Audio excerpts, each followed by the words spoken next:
என்ன சமைக்கலாம்? 2 நாளாக வேலை அதிகம்னு கடைக்கும் போகல, அதனால காய்கறி எல்லாம் காலி ஆயிடுச்சு. 2 வெங்காயம் 2 தக்காளி தான் இருக்குது. அதை வச்சு இன்றைக்கி எப்படி சமைக்கலாம்? ஐடியா!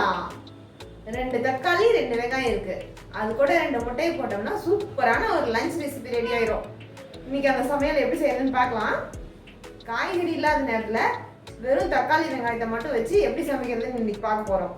வாங்க சமைக்க ஆரம்பிக்கலாம். முதல்ல எப்பயும் போல் சாப்பாடு வச்சு ஒரு தட்டில் கொட்டி ஆற வச்சுக்கலாம். அதுக்கப்புறமா வெங்காயம் தக்காளிலாம் வதக்கிக்கலாம். இந்த சாப்பாடு ஆறும்போது இதிலே கொஞ்சமாக நெய் சேர்த்துக்கோங்க. அப்போ தான் சாப்பிடும்போது கொஞ்சம் கூடுதல் சுவையோடு இருக்கும்.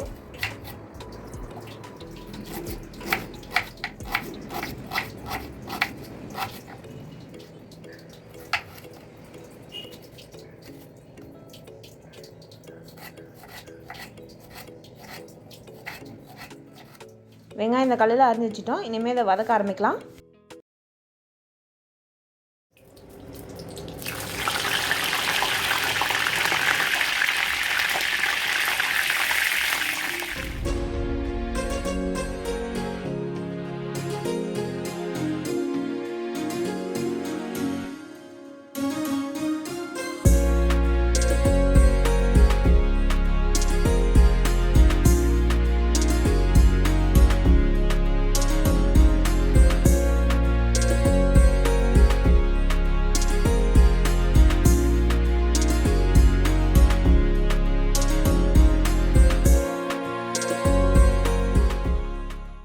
இதில் நமக்கு காரத்துக்கு தேவையான அளவுக்கு வெறும் மிளகாத்தூள் சேர்த்துக்கலாம். வரமிளகாய் மட்டும் தனியாக பொடி பண்ணி அரைச்சி வச்சுருப்போம் இல்லையா, அந்த மிளகாத்தூள் போட்டால் போதும்.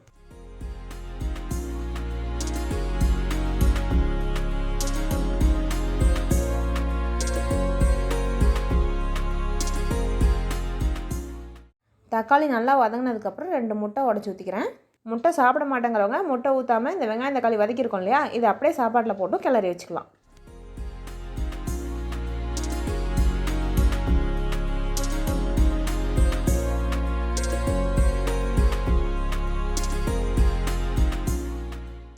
அவ்வளோதான், முட்டை இந்த அளவுக்கு ஆனவுடனே தீ அணைச்சிடலாம்.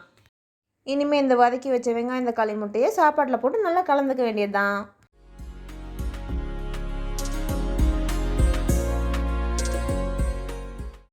அவ்வளோதான், ரொம்பவே சிம்பிளான மெத்தடில் ஒரு சூப்பரான லஞ்ச் ரெசிபி ரெடி பண்ணியாச்சு.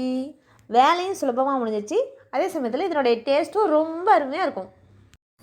சுலபமான முறையில் சுவையான ஒரு லஞ்ச் ரெசிபி சாப்பிடலாம்.